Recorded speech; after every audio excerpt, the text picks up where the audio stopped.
As a football player, I was always a fan of Shannon Sharpe. You know, growing up, living in Philadelphia, I was a Philadelphia Eagles fan. But my second team was the Denver Broncos because I really loved John Elway as a quarterback. He was my favorite quarterback of all time. And I was the fan of the Broncos. So I really loved Shannon Sharpe as a football player. Now, me really being into football, way before Shannon blew up in media, I wasn't really a big fan of Shannon in person. He was considered, you know, amongst the black community, a sellout. I mean, you know, it was things allegedly that he said about black women, things that he said about the black community. It was a whole bunch of stuff that went on with Shannon Sharpe before he came into the Shannon Sharpe that we actually know today. So as a football player, I was definitely a fan, but as a black man, as a black person, you know, with the allegations that would come out about him, you know, over the years, I wasn't. You know, I mean, even with the essay charge that he had got accused of from that W woman, you know what I mean, you know, years back that got him took off TV. So there's a lot of things that went on with Shannon, but I want to speak to this. I want to speak in Shannon's defense right now when it comes to Steven Jackson and the Up in Smoke podcast. You know, these guys been hating on Shannon for a while, saying little smart stuff. It's always, what's up, Unc, when you in a position of power or you on top. But the minute Shannon start making his ascension with the nightcap and all these other things, here come the haters. But let's check out when Shannon actually visited the Up in Smoke podcast, how Steven Jackson was deriding Shannon Sharpe. Check this out. Welcome back to a special edition. Man, I'm excited for this. I never interrupt your introduction, but let me do it today. You got it. You got it, Jack. My guy, a mentor to me, somebody I look up to, somebody who's been giving me the game. And, Hall of Famer. Hall of Famer, been motivating me on this media side, somebody I look up to. My brother, the OG, big homie, Uncle Shay, Shannon Sharpe, man. Man, thanks for having me on. Man, Thanks for coming on, man. Now you hear all that. This is supposed to be your mentor, the big homie, the OG. All these different things, like he tell his partner, I don't really disrupt your intro, but let me do this one. And he wanted to take the reins to go in to introduce Shannon Sharpe. But as soon as the Cat Williams video came out, a whole bunch of stuff changed. And now he takes to social media and says this. Check this out. I wouldn't let him go hard as he did on a lot of people on our show. I just wouldn't, because we got relationships with him. That's just what it is. That's just what it is. Now, Shannon Sharpe heard that, and he went in and started to throw the subliminal messages.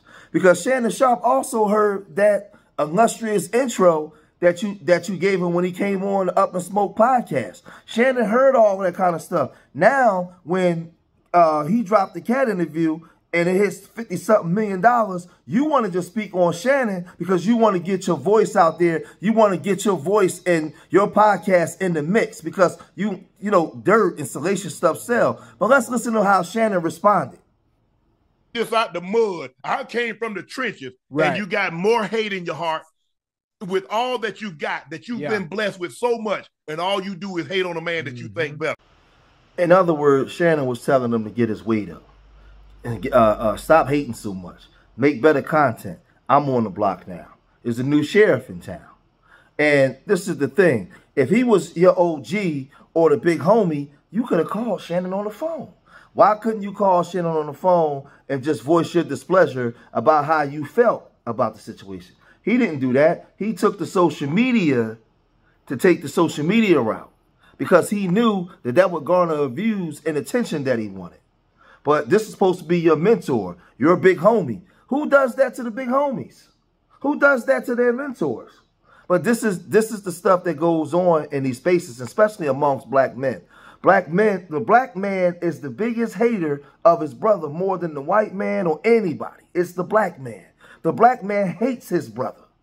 He don't want for his brother what he wants for his son. This is the thing. You trying to tell Shannon how he should run his show because these people are your friends? In Hollywood, ain't no friends in Hollywood. All of that was crap.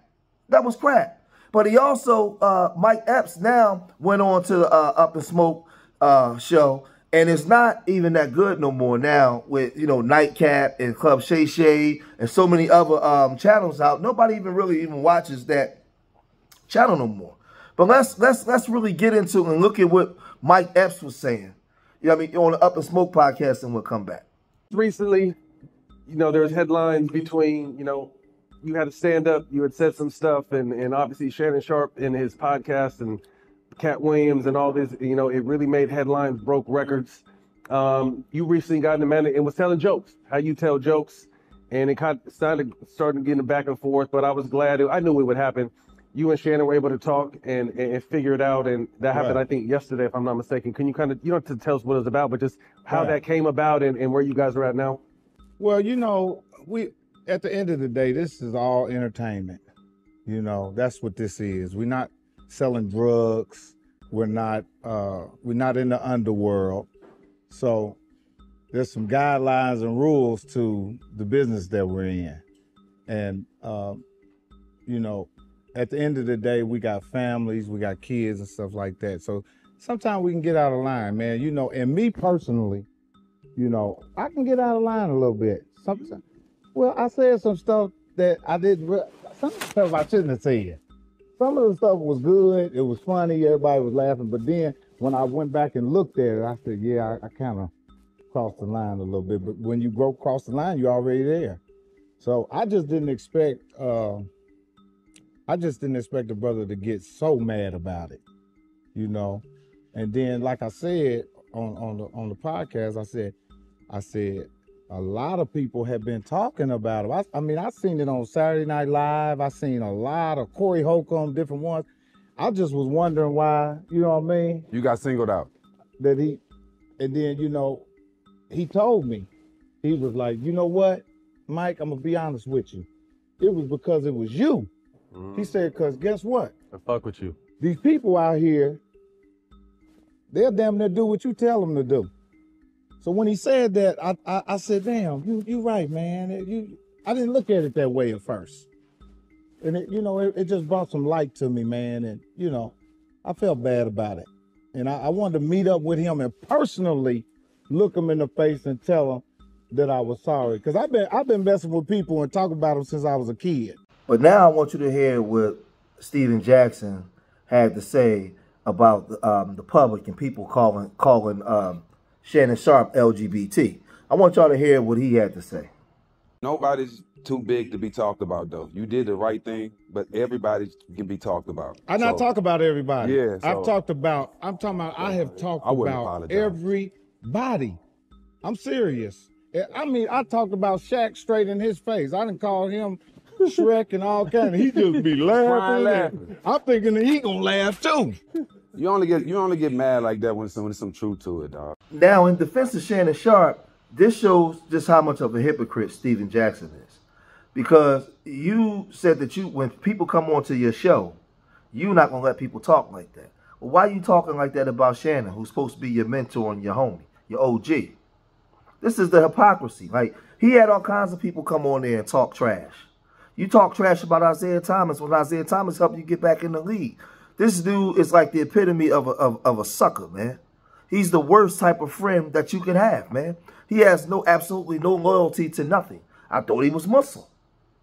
Like, it's just a whole bunch of foolishness, man, that a lot of these people indulge in. Now, like I said, Shannon is blowing up. Shannon got the nightcap show at night. I mean, I've seen him get in excess of about 60,000 people on a nightcap after 12 o'clock at night. That's unheard of. Club Shay Shay is blowing up, is getting millions of views of the people that he's bringing on.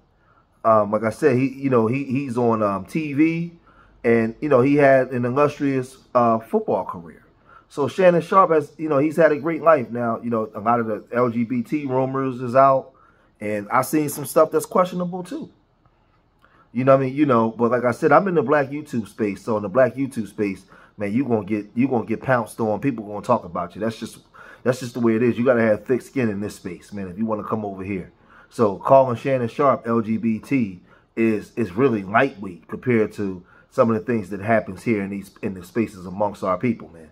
Because our people are vicious towards each other. But Steven Jackson is a hypocrite. He's a hater. He's fake. This person was supposed to be your friend, and this is how you treat a friend. I don't know. I'm gonna cut it short. But no, matter of fact, before I cut it short here, I want to congratulate Mike Epps for apologizing. You know, he felt the need to apologize for what he said. And as a man, if another man feel a need to apologize to another man, who am I to tell him that he's wrong? That crap, Steven, I wouldn't apologize for nothing. That's because you're a sucker. And you've been a sucker. So, but I'm going to cut the video short here, man. Leave your comments in the comment section. Let me know what you guys think. Subscribe to Street Media TV. Remember, I love y'all. Till the next time. Peace.